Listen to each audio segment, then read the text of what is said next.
especially in Indian freedom movement, we remember first Mahatma Ji and later on the national leaders, what all they did. First of all, they were convinced about the ideal, what is to be attained. Did they remain with the ideal? No.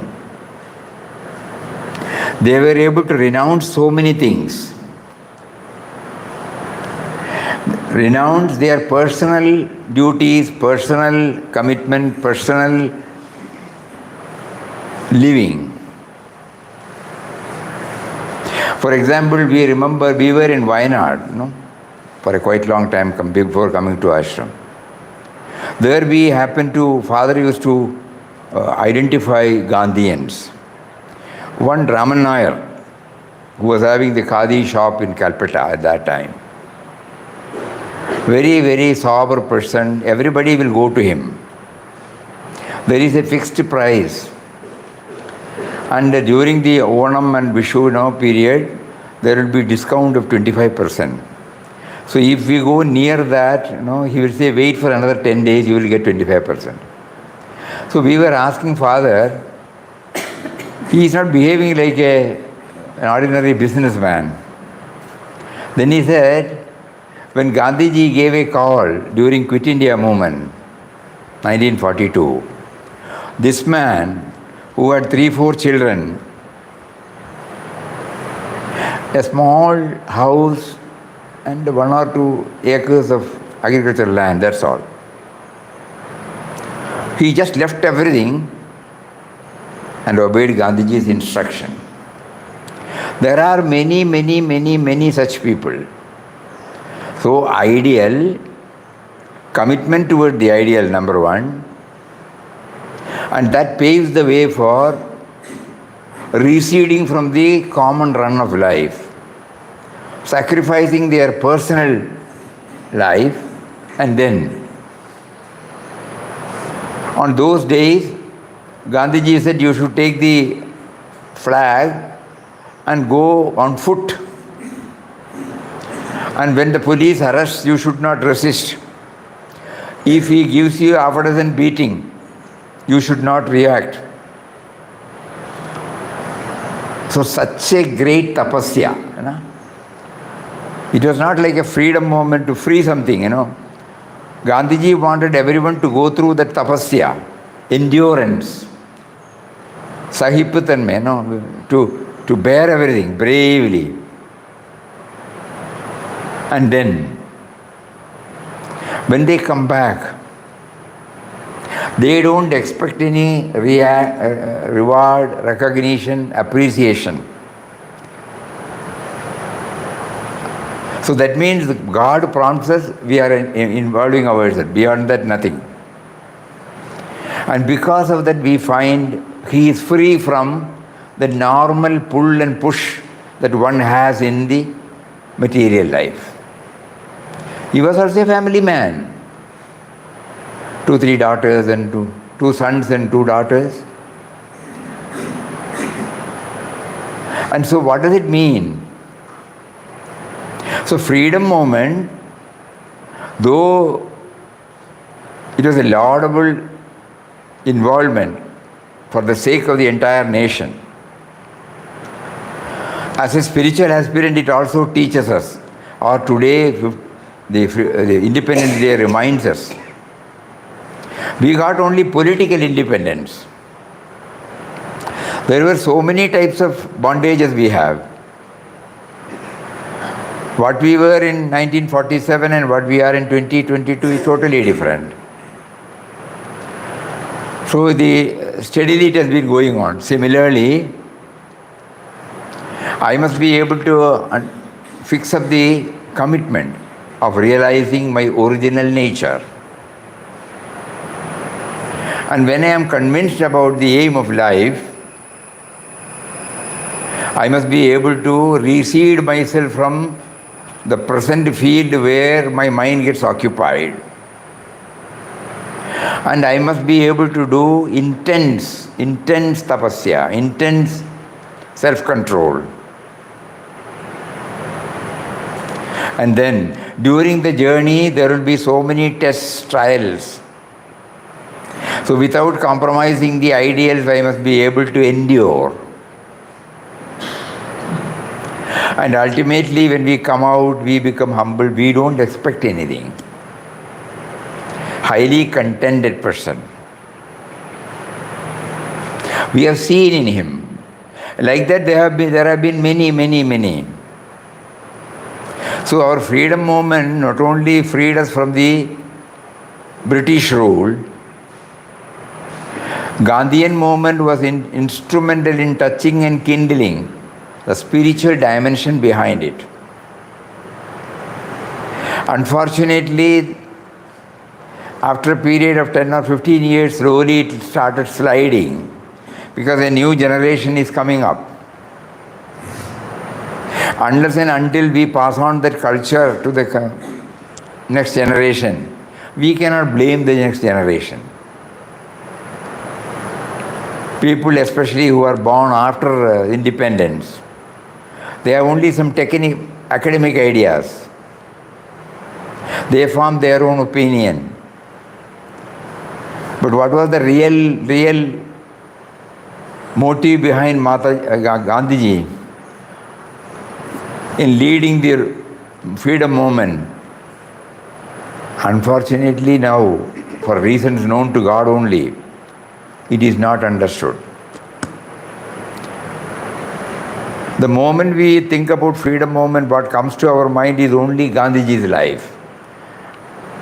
First, then there are so many leaders. At that time, it was not mixed with politics. It was a movement. It was not a party. A movement towards personal refinement, resulting in the refinement of the society. Many of you might have heard about Ekadasha Vratam,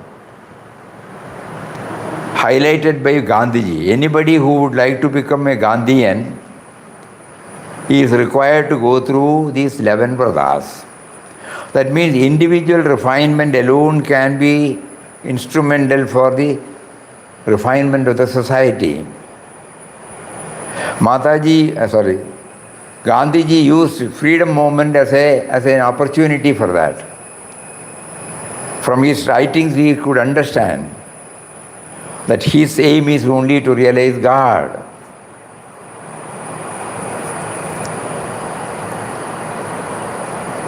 We all know that. Even in one book, I don't know which book, maybe Passage of Divinity, Papa himself was one of the Congress workers, volunteers.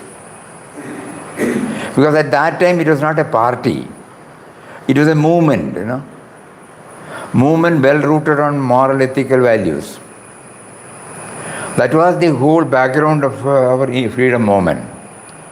That is why when the freedom was given, 150 years of British rule, just imagine. There was not a bloodshed. How the transition was smooth. The other day we were sharing. In 1961 we were in Madras. At that time Queen Elizabeth came. We were all standing in the Marina Beach. Two sides were full. Who was coming? Queen Elizabeth. She is the symbol of our 150 years of slavery. But nobody mixed up. Everybody gave her love, love and love only. That was the legacy Gandhiji left through freedom movement. So today when we are celebrating outwardly freedom movement, when we reverentially remember all those who have laid their life for our betterment,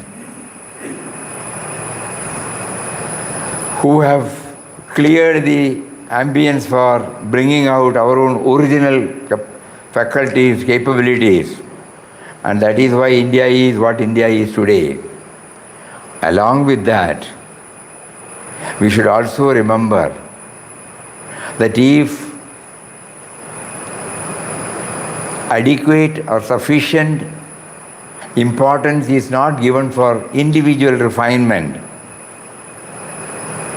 It will, the outer prosperity will not be felt as, or will not be felt as a gain, because our mind will be always filled with grumblings and complaints in spite of the phenomenal level of progress in many fields.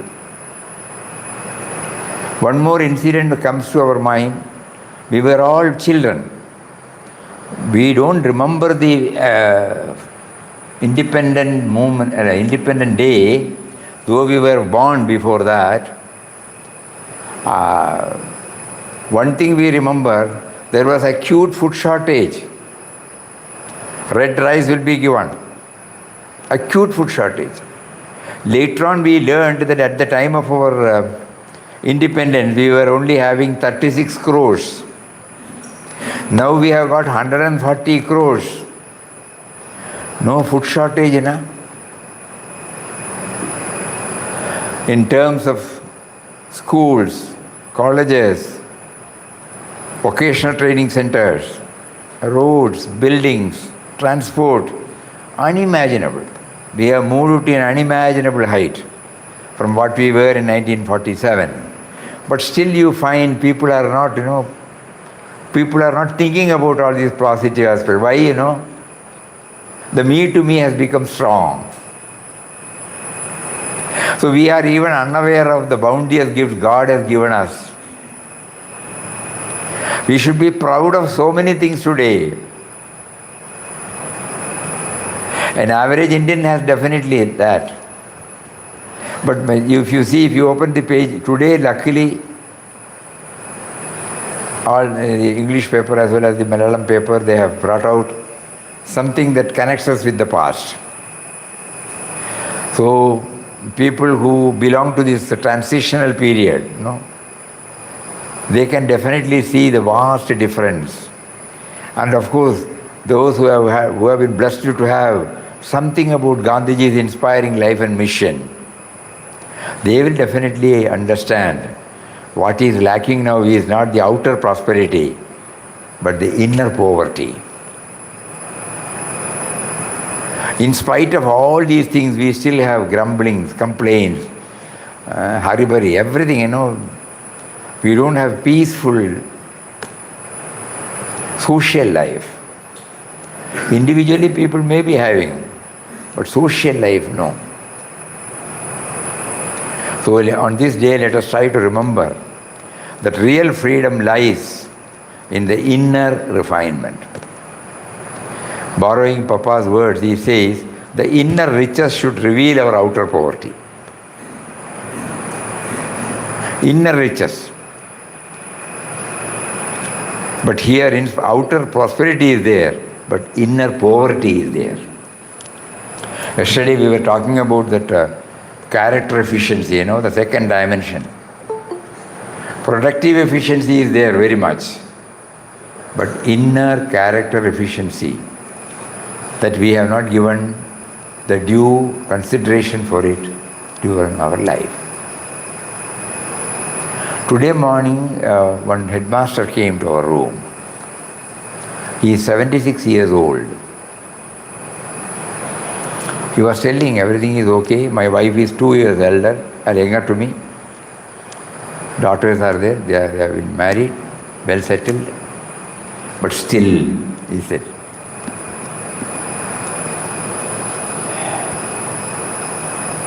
I am not having that happiness. Lot of cravings are still there in my mind.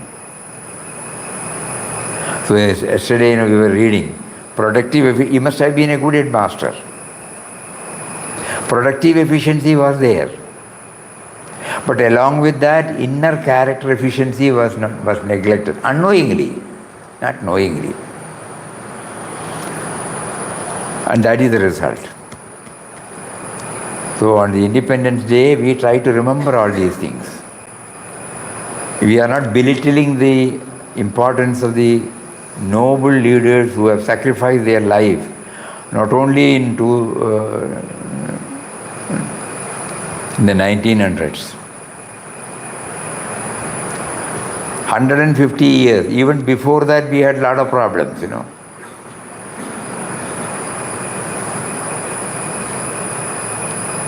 So 150 years of British foreign rule,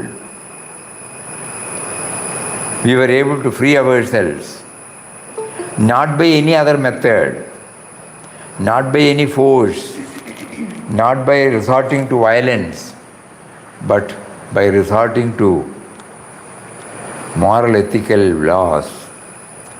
Gandhiji was there to combine the outer activity with the inner sadhana. He was giving due importance. Recently we had been to Gujarat. We were taken to Kochrab ashram.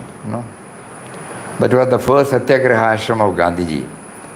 And then later on to Sabarmati.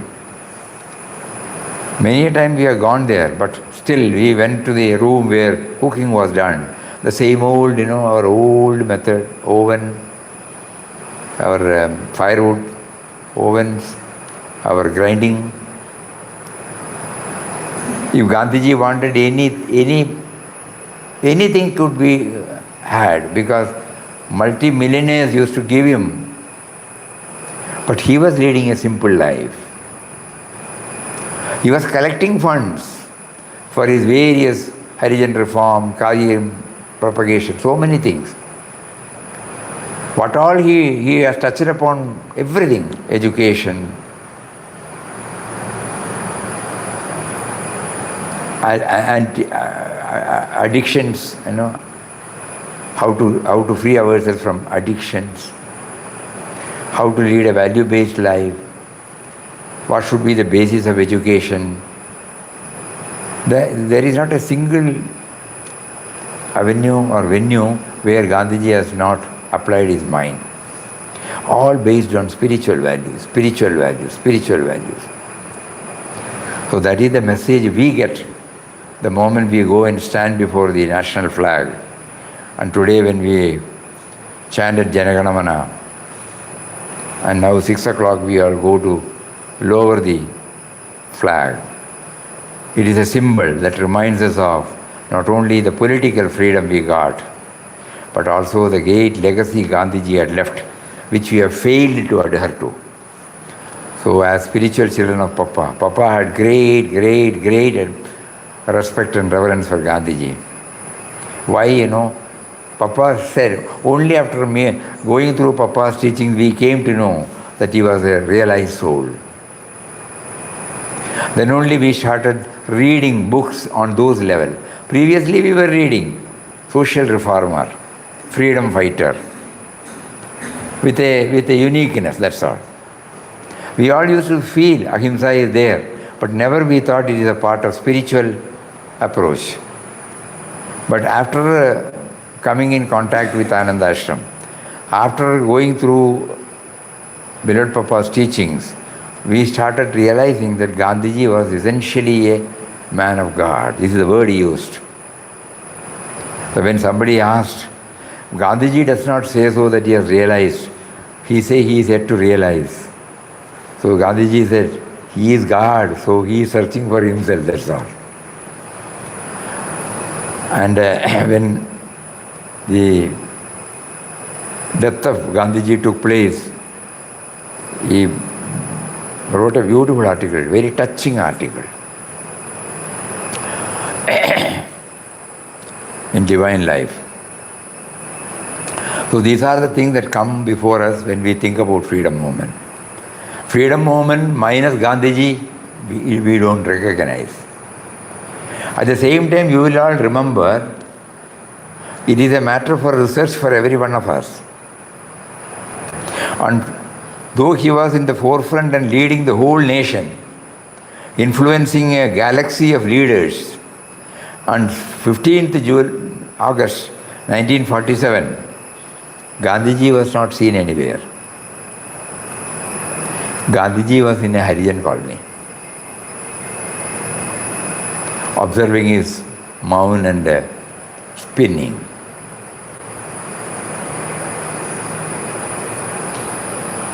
Though he was behind everything. There could be so many reasons, but he was not there. He did not give embarrassment to anybody. He did not impose his views on anybody. He gave directions, but he left it to them to do it. Even then, based upon that, when we look back to Gandhiji's days, whenever he did anything, he did not ask anybody to join. People joined. When Gandhiji's statement comes, automatically people throw their life to him. Just like, Papa heard, Papa saw him at a distance and got transformed. Vinobaji heard about him, got transformed. This time when we went to Kocharab, then only we were told that it was in this place that Vinobaji met Gandhiji. So we always remember freedom movement with Gandhiji, not minus Gandhiji.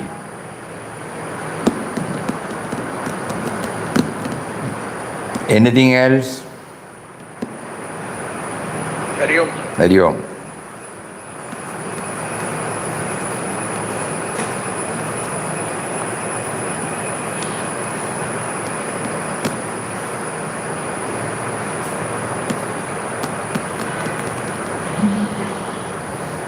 Yes.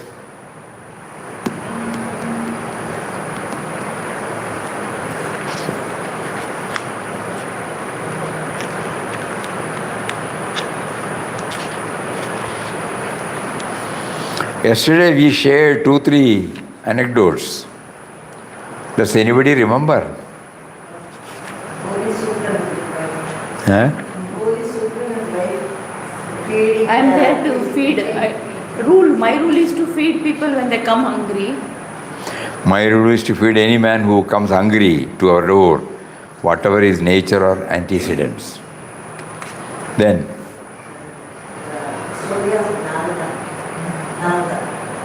Greatest devotee.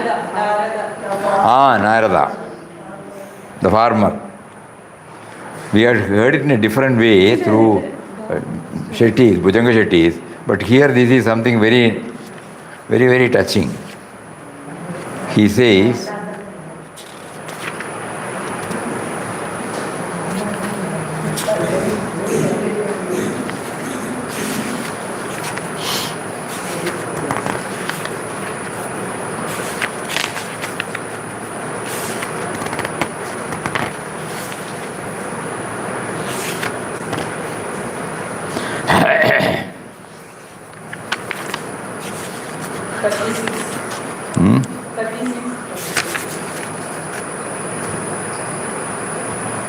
not 36.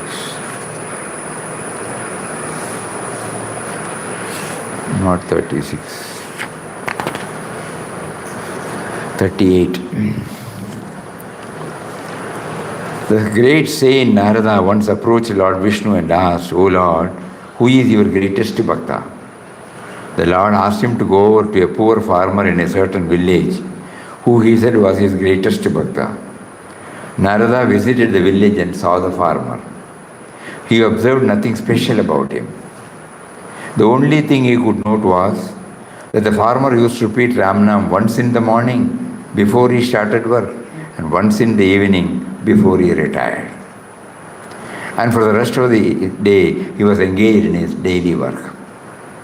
Narada returned and said to the Lord, "What is the special trait of that farmer which marks him out as the greatest devotee? He takes your name only twice during the 24 hours of the day and night, while I am always chanting it." The Lord replied, "It's very nice. Though he remembers me only twice a day, and you do it always, you have to note that he does it in spite of his absorption in the farm and other activities all day long, while you have nothing to distract your mind from me."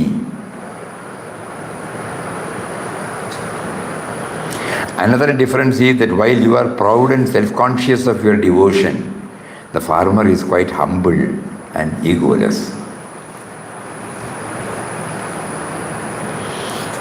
Then, Dog stories. Dog. The mirror.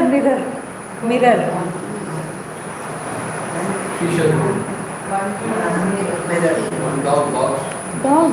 And monkey came. Monkey after that dog. Monkey, they are tied. Monkey story I have forgotten. Actually, was a tied. That Inch by inch, it will progress. Monkey. The sadhaka will progress.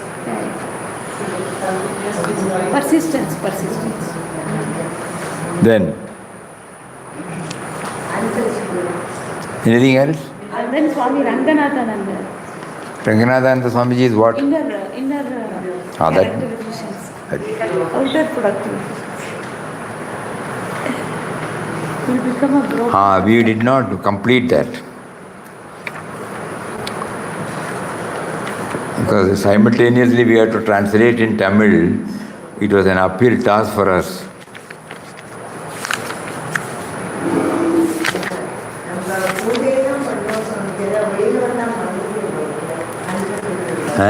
Untouchability. Yeah, that is very important. Yeah. We may be doing lot of these pujas, so many things under the banner of spirituality or religion. But what happens to us?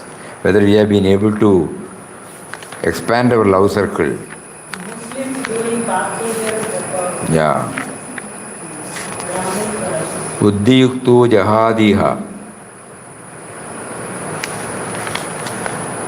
Ubhe sugrata dushkrite tasmat yogaya yujyasva yoga karmasu kaushalam. So here we said,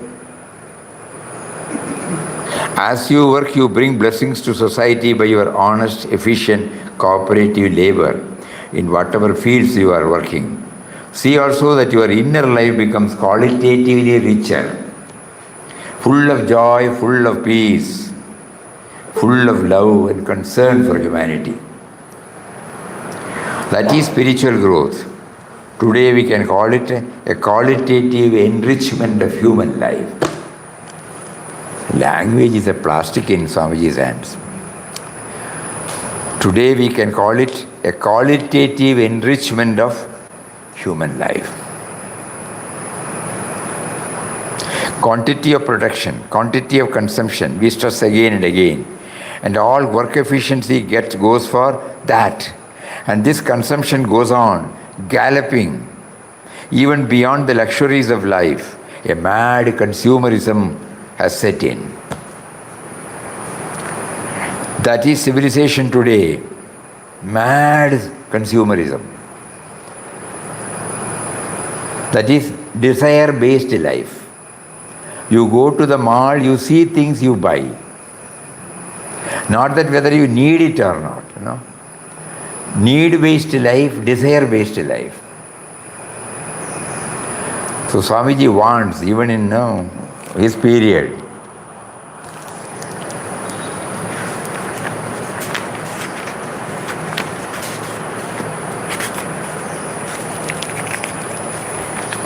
this was the lectures given by him in 90s. At that time, yes, it has started.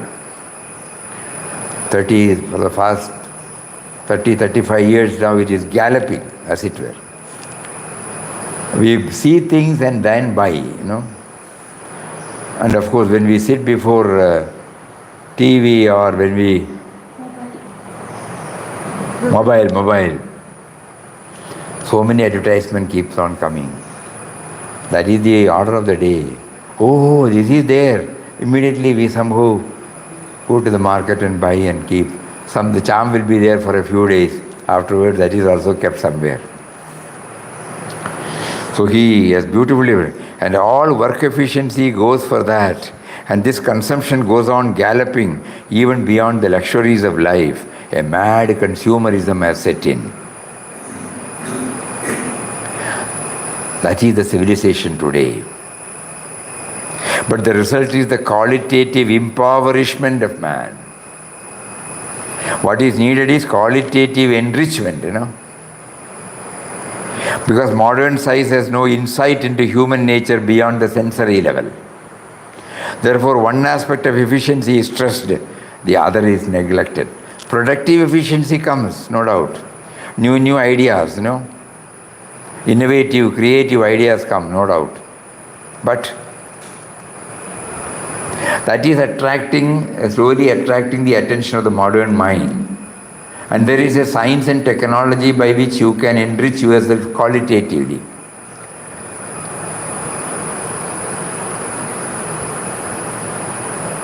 At the same time, we are not belittling the importance of science and technology.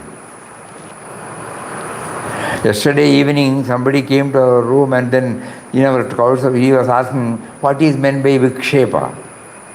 Sanskrit word. Malayalam, we know Vikshepa means, the satellites are Vishevikya.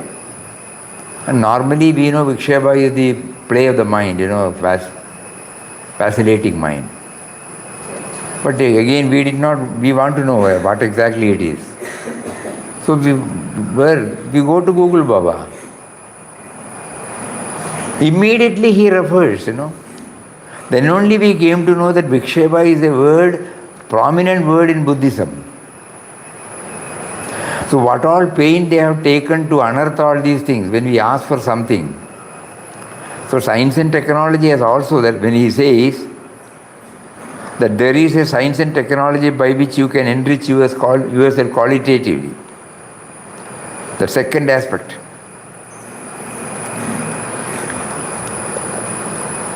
Once we truly believe that the man's destiny is to make possible greater fulfillment for human beings and fuller achievements by human societies, utility in the customary sense becomes subordinate. Quantity of material production is of course necessary only up to a certain degree. More than a certain number of calories or cocktails or TV sets or washing machines per person is not merely necessary but bad. Quantity of material production is a means to a further end, not an end in itself. Now Sri Krishna foresaw this kind of difficulty for humanity. He was a great worker himself, so he developed a philosophy so many thousands of years ago where efficiency gets a double dimension, where quantity and quality go together. Are those who work efficiently peaceful? Can they live at peace with each other? Serve each other? These are all important questions. We shall succeed to establish succeed to abolish war, violence and crime from society by the qualitative enrichment of human life. There is no other way except this. But we in India have been neglecting the work side of our life. We have to develop that side very much. Our problems like poverty and backwardness cannot be overcome without stress on work, efficient work, teamwork. These are all great demands on our national character today.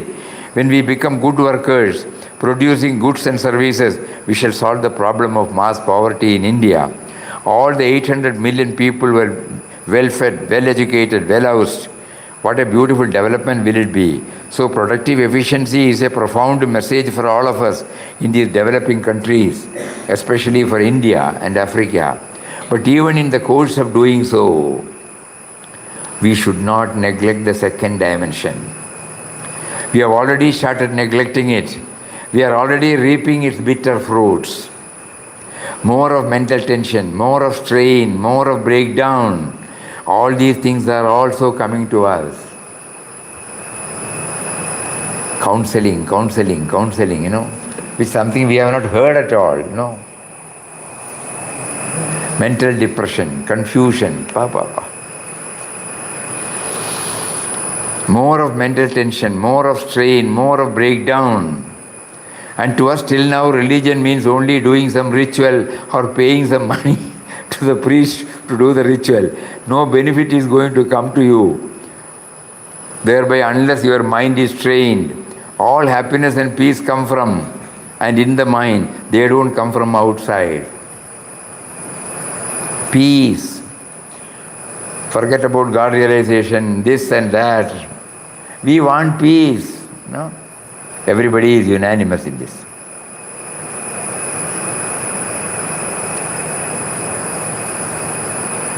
So without peace, even if we have millions, will we be able to enjoy?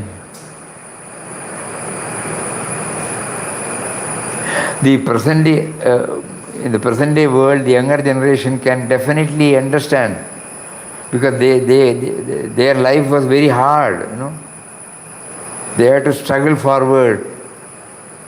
So we know the real struggle. But today, when a child is born, he only see, I won't say comfort, luxuries. How do you expect him? So he starts his life from that. We start our life from poverty. So we could always enjoy whenever we get something more. We cannot blame this generation, because they have started with comforts and luxuries. They will not do anything beyond that. So unless and until some other ways or method is adopted to do this, we cannot blame the present generation. And that is why they get stress, tension, depression, suicide. Suicidal tendencies, They get into so many things, they are unable to get an answer. Tormenting questions are there.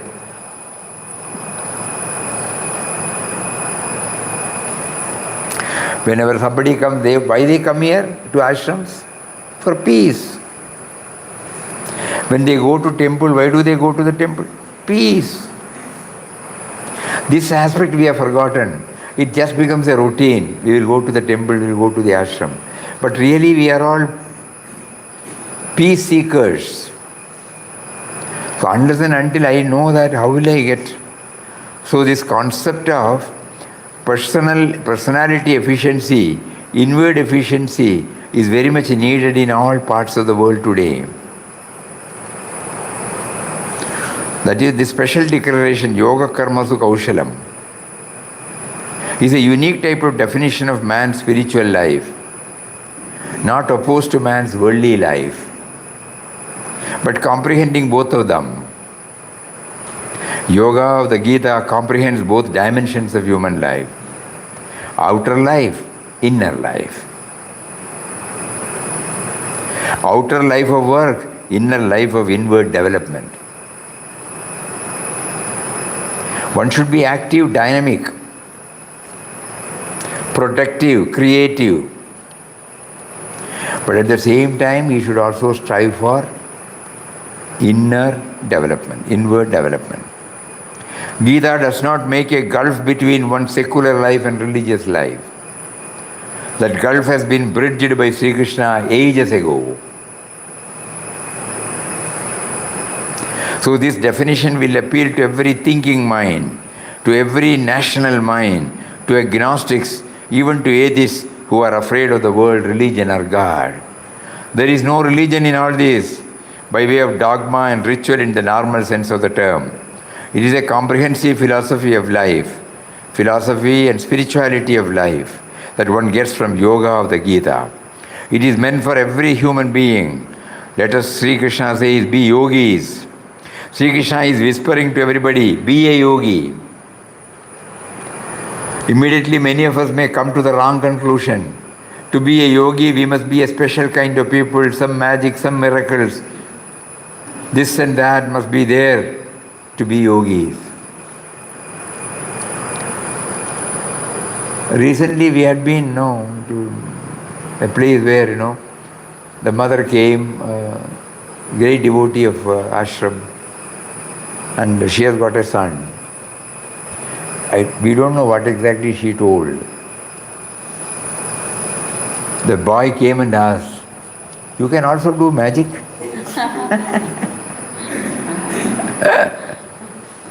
I said, I am like you, whatever you can, I can do it, that's all. So that is how people give a feeling. Spirituality means, what is it? Magic. We must be a special kind of people, some magic, some miracles, this and that must be there to be yogis. Sri Krishna says, no, I don't mean any of that. I mean the most normal life. This word is very important. A normal life, but with a depth added to it, not superficial.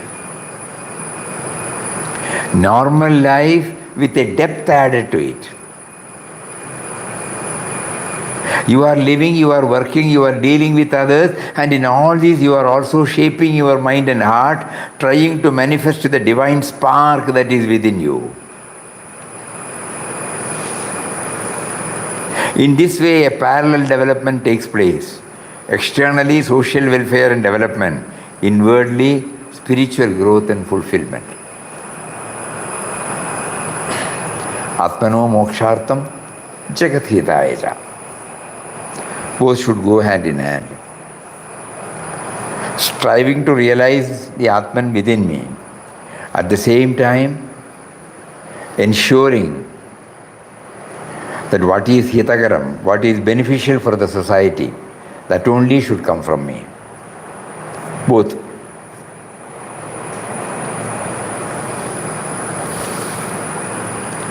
And some of these ideas are coming to us from modern biology. Okay, we'll leave that. So be a yogi, no? Sri Krishna whispers to every one of us, be a yogi.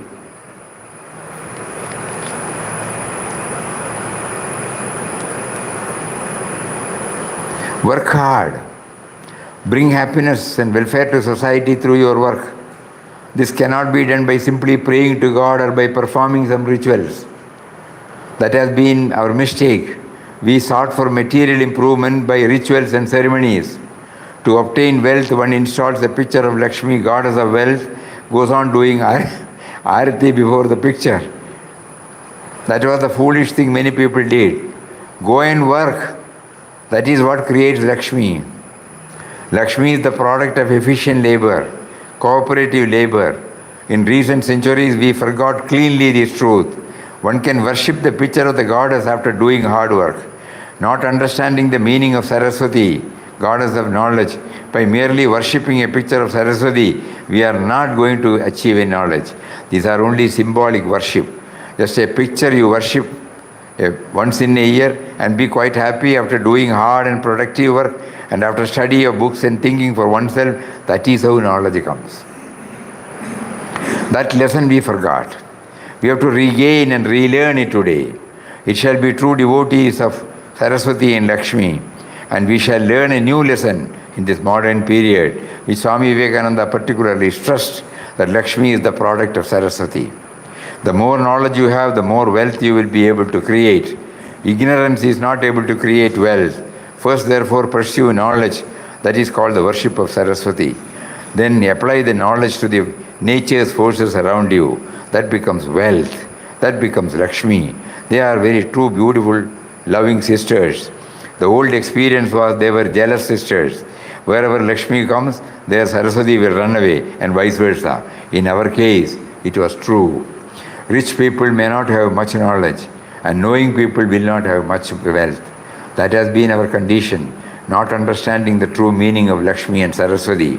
Today, we have to bring these two sisters to every home, to the whole of our society. First Saraswati, then Lakshmi. Apply your knowledge, then wealth comes.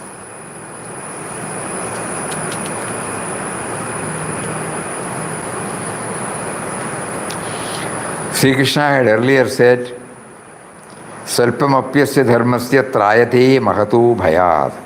If productive efficiency increases even by 5% in India, we shall be taking leave of all this poverty and backwardness. Sri Krishna asked me to be a yogi. I can't be 100% yogi, so I will remain what I am. That is not the correct attitude. Become a yogi of 1%, 5%, as much as you can. All that is going to bring a lot of blessing to you and to your society. That truth we have to keep in view constantly. All laziness must go from society. In the name of religion, we became lazy. In the name of meditation, in the name of samadhi, we became lazy. Went to sleep for centuries together. This Gita comes like a clarion call, Sri Krishna's Shankadhvani, to wake us up. He will say that in the 11th chapter. Uttishta so labaswa. Arjuna, get up. Require the glory that belongs to man. There is a glory attached to human beings. We have lost this glory. We have to regain it now.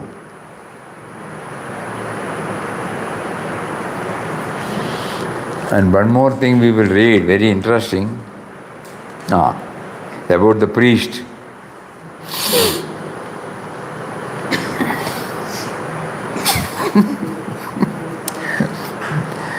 We can't have religion by paying money to a priest to recite some mantra there. Most of us believe in that kind of religion. To what low level has our concept of religion come? The lowest level is what I noted in places like Haridwar. You go there, pay 5 rupees to the Panda. Take hold of the tail of a cow and you will go to heaven. That is called religion to many people. To what a low level it has gone. What has happened to you?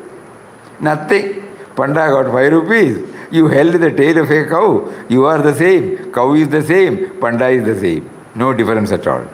But this inner growth, spiritual growth, adhyatmika vikas, slowly, gently taking place. There is no big show about it, no flash about it. We thought of becoming saints by show, showy saints. There is no showy sainthood. Then he blasts. Here again he says, Atmano mokshartam jagat hitaya. For one's own liberation and for the welfare of the world. Combine work for the world with work for your own spiritual liberation. Combine work for the world with work for your own spiritual liberation. If the first part of the motto is not emphasized, we become used as a machine, and when the machine is old, it is thrown into the scrap heap. That will be our condition. That should not be. Atmano mokshartam, you must become freer and freer. This cannot come unless you orient your work situation in this inward direction. Not merely productive individual. A machine also is a productive unit. Some of the machines can do more work than you and I can do. When you cease to work, also you have some value within you, an intrinsic value. Raise the nation, raise the people of the world to the highest level of human development. That is external work. While doing so, Atmano mokshartam, be free spiritually. Achieve your own spiritual perfection. That is the message you get in this definition of yoga by the Gita and Swamiji's motto of the Ramakrishna Vivekananda movement. What a wonderful new message is coming out of the old Gita through new teachers for the good of all and the modern age. Yoga is the theme of the whole Gita. According to Lokamanya Tilak in his famous book Gita Rahasya, the word yoga and its associates have come more than 80 times throughout the yoga. And toward the end of the Gita, Sanjay also tells Dhritarashtra that it was my blessed privilege through Vyasa's grace to listen to the exposition of yoga by Yogeshwara Krishna.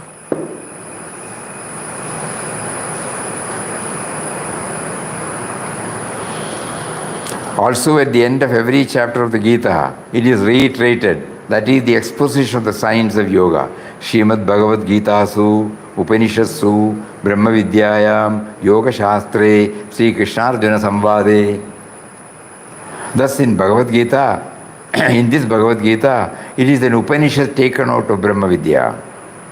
In the science of yoga, in the dialogue between Sri Krishna and Arjuna.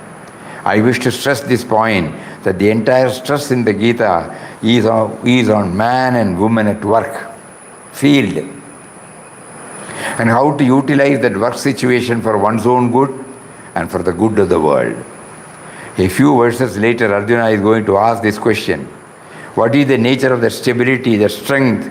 And Sri Krishna will answer him in very well-known verses, which will close the second chapter. And now we take up another. So tomorrow we will take up one more definition of yoga. Samatvam yoga muchyate. Equanimity is yoga.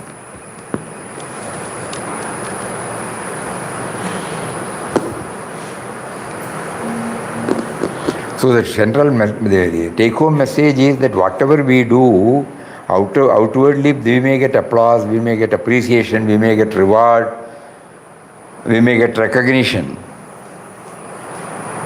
It may be useful to the society also. But what is more important is whether it is helping me in my getting rid of this me and mine, or my broadening my love circle, or my moving towards the awareness of His presence within me. Am I becoming more and more contented? Am I becoming more and more peaceful?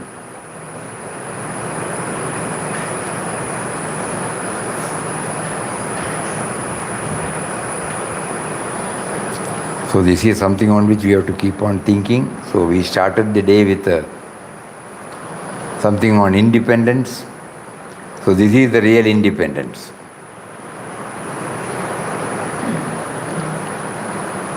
A freedom free from our own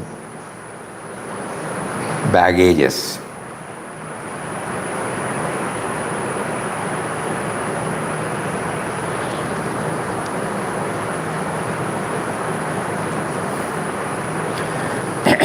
All our vasanas, all our down-pulling tendencies, unknowingly we have gathered in our dealing with the world outside. We know now it's a burden. It is a roadblock. So that is the bondage, slavery. So independence is needed, freedom is needed from those things. So freedom of the nation should remain freedom from the bondages of our down-pulling tendencies, notions, which we have been carrying it. That is why we have not been able to understand and appreciate the bounteous gifts God has given to us right from our seed stage till this moment. We hardly sit and think about all these things. What all have been given to us. Why am I not becoming aware? Instead of filling my mind with grumblings, complaints, discontentment, so many things, all because the me and mine is very strong. So the real independence is to free ourselves from the me and mine. So we pray to the Lord who is seated within, who has prompted us to dwell on this subject on this most auspicious and joyous day, to make us more and more inward and to get ourselves the real benefit of our commitment towards the real freedom. Not merely an outer freedom, but inner freedom. Hari Om.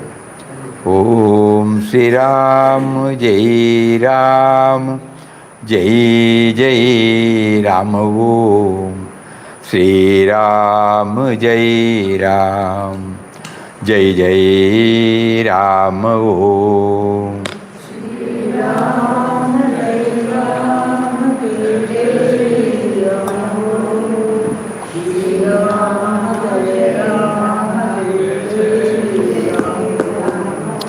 Shri Ram Jai Ram Jai Jai Ram Om Shri Ram Jai Ram Jai Jai Ram Om.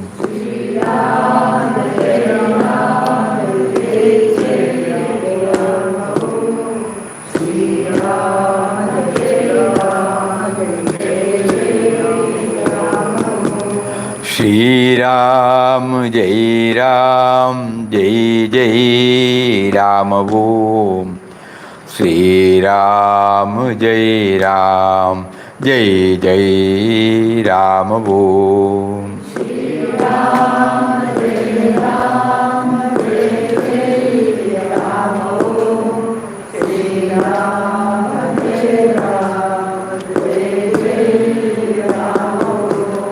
Shri Ram Jai Ram, Jai Jai Ram Om Sri Ram, Jai Ram, Jai Jai Ram Om. Pranam Swamiji. Pranam, pranam, pranam. Pranam Swamiji. Pranam, pranam, pranam. Pranam, pranam. Hari Om. Hari Om.